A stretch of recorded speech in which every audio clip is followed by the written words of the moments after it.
de até 20%, até a partir disso, na verdade, do mês que vem. Vamos ouvir. Mais de 22 mil prédios públicos próprios e cerca de 1.400 alugados terão que respeitar a meta de redução do consumo, estabelecida com base em níveis de gastos energéticos pré-pandemia. A base de comparação é a média do consumo nos mesmos meses de 2018 e 2019. O decreto publicado no Diário Oficial inclui recomendações como utilizar apenas ventilação natural nos dias com temperaturas amenas ou utilizar, sempre que possível, as escadas, entre outras. Embora a crise hídrica já se reflita em uma alta nos preços da energia elétrica nos lares brasileiros, devido ao uso da energia termoelétrica, o governo só pediu à população que faça um consumo consciente, evitando medidas de racionamento doméstico. Pois é, a alta na tarifa de energia elétrica pesou na prévia da inflação de agosto, que deve ficar em 0,89%, maior índice para o mês desde 2002. O ministro da Economia, Paulo Guedes, disse que o preço da energia subiu por conta das eleições de 2022. Vamos ouvir Guedes.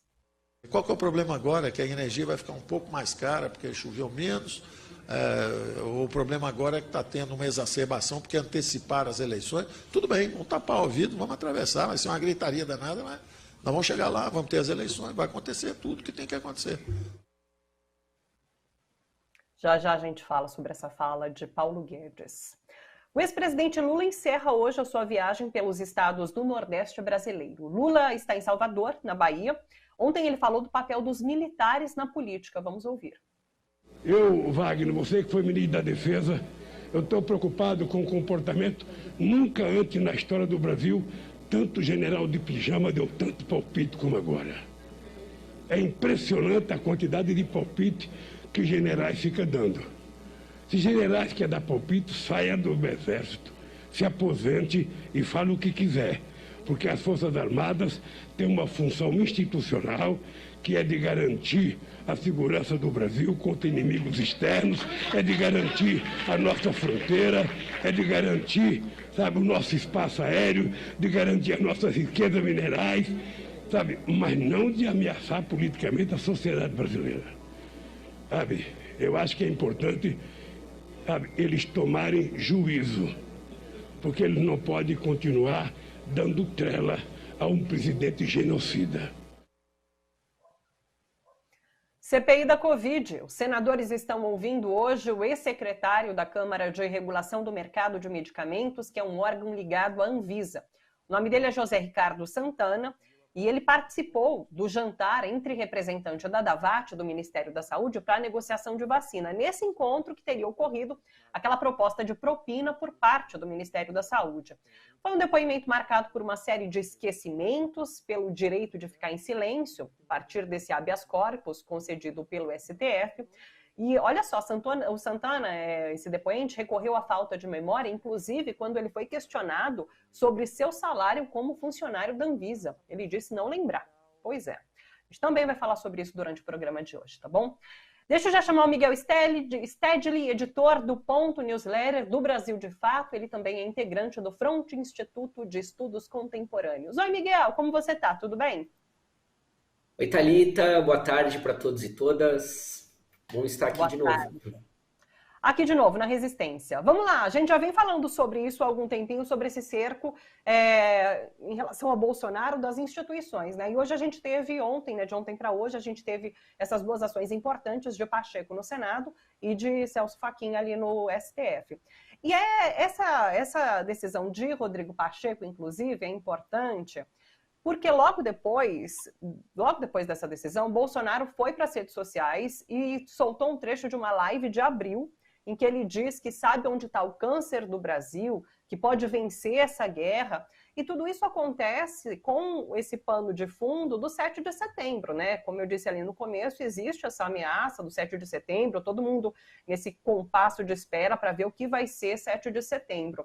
Então, assim, é realmente esse cerco, mais uma vez, se apresentando, se fechando, e Bolsonaro, inclusive, a partir disso, se tornando mais feroz nos seus ataques. Como que você tem visto isso, Miguel?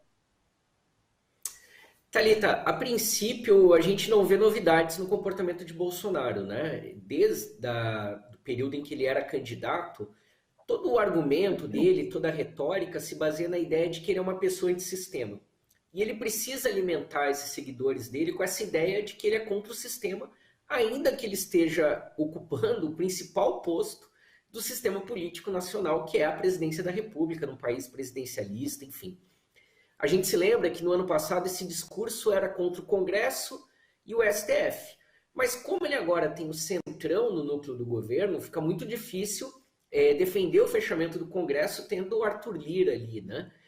Então o discurso esse discurso antissistema dele está voltado para o STF, como a gente falava na semana passada, está voltado por preocupações pessoais também, é um medo na família de que Carlos Bolsonaro, vereador no Rio e chefe do gabinete do ódio, venha a ser preso pelo Alexandre de Moraes, que é quem conduz tanto as investigações quanto o processo das fake news, né? E de alguma maneira Bolsonaro também tenta forçar a barra com vistas a 2022. Já está dado, pelo que a gente percebe, que o método que Bolsonaro vai usar em 2022 tem a ver com o que o Trump usou depois da eleição, que é criar confusão. Então ele vai criar esse estado de confusão permanente, de instabilidade. Então ele está antecipando a campanha, né? Está antecipando esse clima de confusão, pressionando por isso. Até 7 de setembro, muita coisa vai rolar. Porque também a gente falava, né, na semana passada de fechar, amarrar as pontas, hoje eu vou deixar aberta para o Irata e para o Paulo. Porque, de alguma maneira também com essas manifestações, o Bolsonaro está testando a base dele. Esse núcleo mais fiel, quem é que permanece com ele? Né? Uma tentativa foram as motocicletas, ele pegou um setor ali. A gente viu muito forte a ação da PM, em especial por conta de São Paulo, e depois a gente vai ouvir o Irata, mas é importante a gente perceber que os grandes financiadores dessa manifestação de 7 de setembro foi o agronegócio. Sim. Então é como se ele tivesse feito o checklist ali de agronegócio, ok, tá comigo. Um outro movimento forte que a gente viu, menor que o das polícias, mas também nos chama atenção, é o dos neopentecostais ligados ao pastor Silas Malafaia. Então ele vai permanecer com isso, né? Qual é a boa notícia? O STF já vinha numa posição de barrar o Bolsonaro desde o ano passado. Estava ouvindo a fala do ex-presidente Lula ali na passagem pela Bahia.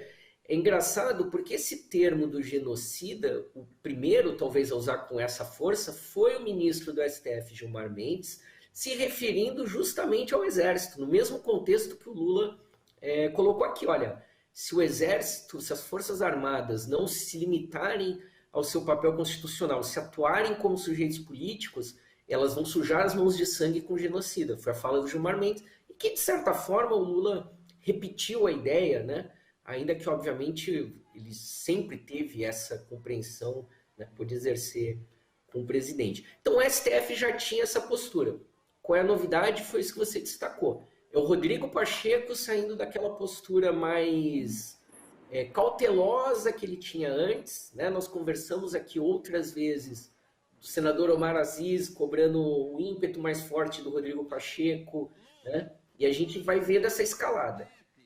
Eu arriscaria dizer que essa escalada do Rodrigo Pacheco como trincheira também, junto com o STF, tem a ver também com pretensões dele de se migrar para o PSD do Kassab e talvez vir a ser candidato a presidente nessa suposta terceira via, ou um possível candidato a vice, né, que o PSD poderia negociar tanto para o ex-presidente Lula quanto ao governador João Dória, que também estava em campanha de novo essa